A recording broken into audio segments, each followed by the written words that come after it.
सिंध हुकूमत corona SOPs ते अमल दरामद लाइ सूबे अंदर ॿीहर पाबंदियूं सख़्त कंदे तालीमी इदारा जुमे दिहाड़े खां ॿीहर बंदि करण जो फ़ैसिलो करे छॾियो।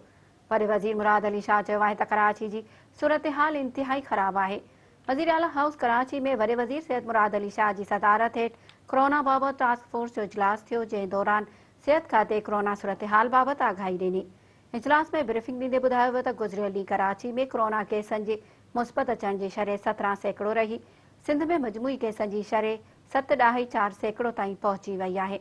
इजलास में सिहत खाते जी सिफ़ारिशुनि ते सूबे अंदरि SOPs ते अमल दरामद लाइ पाबंदियूं सख़्त करण जो फ़ैसिलो कयो वियो। इजलास में फ़ैसिलो कयो वियो त पहिरीं खां 8 जमायत ताईं क्लास जुमे दिहाड़े खां बंदि कया वेंदा। 9 जमायत ऐं उन खां मथे क्लास वारा तालीमी इदारा सवाइ इम्तिहान वठण जे बंदि रहंदा। इजलास में होटलुनि ऐं वॾनि रेस्टोरेंट्स ते सुभाणे राति खां इंडोर डाइनिंग बंदि करण जो फ़ैसिलो कयो वियो।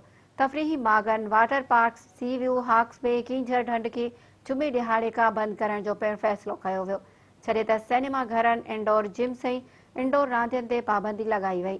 इजलास दौरान ॻाल्हाईंदे वॾे वज़ीर सैयद मुराद अली शाह चयो त कराची में कोरोना जा केस तेज़ी सां वधी रहिया आहिनि। सूरत-हाल काफ़ी ख़राब थी वई आहे। 5% खां केस वधिया आहिनि त इहा ख़तरनाक सूरत-हाल आहे।